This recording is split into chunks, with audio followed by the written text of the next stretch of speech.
और इलेक्ट्रॉन के प्रवाह को हम लोग क्या कहते हैं, विद्युत धारा कहते हैं। इलेक्ट्रॉन के प्रवाह को क्या कहते हैं, विद्युत धारा कहते हैं। अब हम लोगों को ये समझना है कि क्यों इलेक्ट्रॉन के प्रवाह को विद्युत धारा कहते हैं। तो कल भी तुम लोगों को बताए थे जैसा कि एक चीज होता है जिसको हम लोग बोलते हैं क्या, इसको बोलते हैं एटम। क्या बोलते हैं, एटम। इसको हम लोग एटम बोलते हैं। तो परमाणु जो है, परमाणु अपने 3 मौलिक तत्वों से मिलकर के बना हुआ होता है। ये तत्व कौन है, इलेक्ट्रॉन है, प्रोटॉन है और कौन है, न्यूट्रॉन है। इसमें हम लोग देखते हैं कि इलेक्ट्रॉन पर ऋणावेश रहता है। इलेक्ट्रॉन पर क्या रहता है, ऋणावेश रहता है। प्रोटॉन पर क्या रहता है, धनावेश रहता है। और न्यूट्रॉन पर क्या रहता है, कोई आवेश नहीं रहता है। तो इलेक्ट्रॉन पर कितना आवेश रहता है, इलेक्ट्रॉन पर रहता है -1.6 × 10⁻⁻19 कूलम। इतना आवेश एक इलेक्ट्रॉन पर रहता है। ठीक है। अगर एक इलेक्ट्रॉन की धारा हमारे शरीर से प्रवेश कर जाती है तो इसका मतलब है कि हमारे शरीर से कितना कूलम धारा प्रवेश किया, 1.6 × 10⁻⁻19 कूलम की धारा जो है यह हमारे शरीर से होकर के प्रवेश करती है। ठीक है। वहीं पर प्रोटॉन का आवेश क्या होता है, यह इलेक्ट्रॉन के बराबर होता है। प्रोटॉन का आवेश क्या होता है, इलेक्ट्रॉन के बराबर होता है। लेकिन ये विपरीत होता है।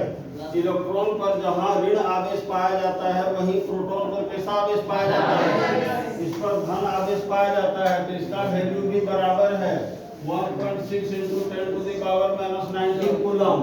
ठीक है। अब विद्युत धारा की उत्पत्ति के कंसेप्ट के बारे में अगर हम लोग जाएंगे तो हम लोग 2 सरल प्रयोग करेंगे। और वह सरल प्रयोग क्या है, तो हम लोग क्या करेंगे, कांच की छड़ को रेशम के कपड़े से रगड़ेंगे। क्या करेंगे, कांच की छड़ को रेशम के कपड़े से रगड़ेंगे। और उसी तरह से एक और प्रयोग करेंगे कि ऊन के कपड़े को हम लोग क्या करेंगे, एमोनाइट के छड़ से रगड़ेंगे। ऊन के कपड़े को क्या करना है, एमोनाइट के छड़ से रगड़ना है।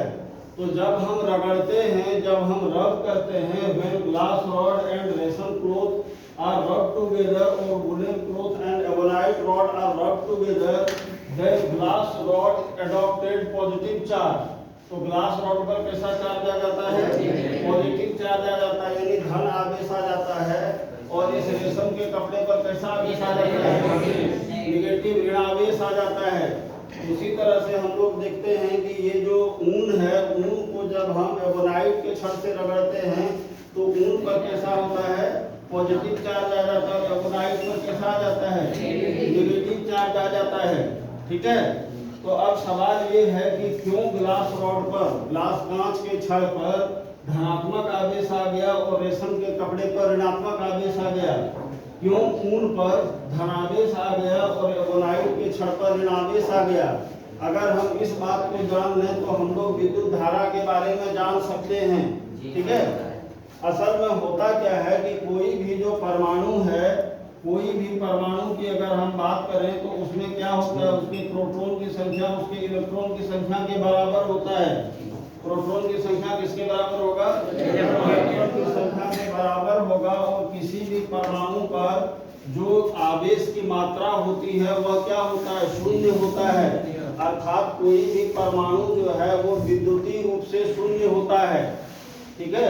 विद्युतीय आवेश उस पर कितना होता है, शून्य होता है। लेकिन इसी परमाणु में क्या होता है कि जब ये इलेक्ट्रॉन का त्याग करता है या फिर ये इलेक्ट्रॉन को ग्रहण करता है तो यह आवेशित हो जाता है।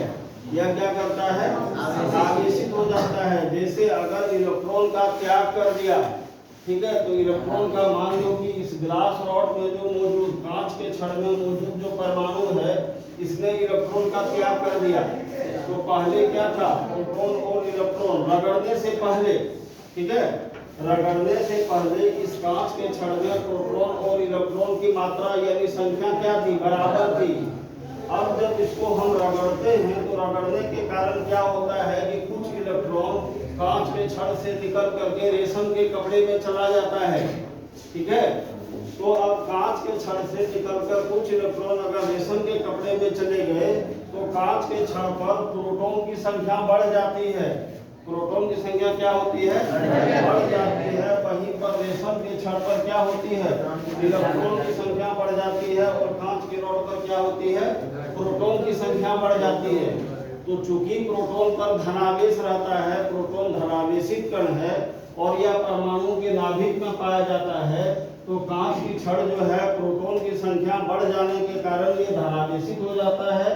और रेशम का जो कपड़ा है इस पर क्या होगा, तो इलेक्ट्रॉन की संख्या बढ़ जाने के कारण ये क्या हो गया, ये ऋणावेशित हो गया। ठीक है। उसी तरह से हम देखते हैं कि जब हम ऊन के कपड़े की बात करते हैं तो रगड़ने से पहले ऊन के कपड़े में जो मौजूद परमाणु है उसमें प्रोटॉन और इलेक्ट्रॉन की संख्या क्या है, बराबर है। प्रोटॉन और इलेक्ट्रॉन की संख्या क्या है, बराबर है। लेकिन रगड़ने के बाद प्रोटॉन की संख्या is not equal two electron की संख्या। अब रगड़ने के बाद प्रोटॉन और इलेक्ट्रॉन की संख्या असमान हो जाती है। क्या होती है, असमान हो जाती है। और इस वुलन क्लॉथ से, इस ऊन से कुछ इलेक्ट्रॉन निकल करके कहाँ चला गया, एवोनाइट की छाल में चला गया। तो अब यहाँ पर क्या हुआ, अब यहाँ पर प्रोटॉन की संख्या बढ़ गई और इलेक्ट्रॉन की संख्या क्या हुई, घट गई। और यहाँ पर क्या हुआ, इलेक्ट्रॉन की संख्या बढ़ गई और प्रोटॉन का संख्या क्या हुआ, घट गया। तो अब चूंकि इलेक्ट्रॉन पर ऋणावेश है तो एवोनाइट की छड़ पर इलेक्ट्रॉन की संख्या बढ़ गई, यानी ऋणावेश बढ़ गया, इसलिए यह ऋणावेशित हो जाता है। और वुलन क्लॉथ पर क्या हुआ, प्रोटॉन की संख्या बढ़ गई, इलेक्ट्रॉन की संख्या घट गई। चूंकि प्रोटॉन धनावेशित होता है इसीलिए वुलन क्लॉथ पर क्या हुआ, धन आवेश आ गया। तो आवेश की उत्पत्ति का कारण क्या हमने देखा, इलेक्ट्रॉन का त्याग या हाँ, आवेश की उत्पत्ति का कारण यह है इलेक्ट्रॉन को त्याग करना या इलेक्ट्रॉन को ग्रहण करना। ठीक है, इलेक्ट्रॉन को त्याग करना या इलेक्ट्रॉन को ग्रहण करना। तो जब कोई परमाणु, ठीक है, या जब किसी पदार्थ का परमाणु इलेक्ट्रॉन का त्याग करता है तो यह मुक्त इलेक्ट्रॉन जो होते हैं, ठीक है, ये मुक्त इलेक्ट्रॉन जो होते हैं ये आवेश के वाहक बन जाते हैं। क्या बन जाते हैं, आवेश के वाहक बन जाते हैं। Free electrons become the carrier of charges and produced electricity. और वही मुक्त इलेक्ट्रॉन जो है वो विद्युत धारा का निर्माण करती है। वही मुक्त इलेक्ट्रॉन क्या करता है, विद्युत धारा का निर्माण करती है।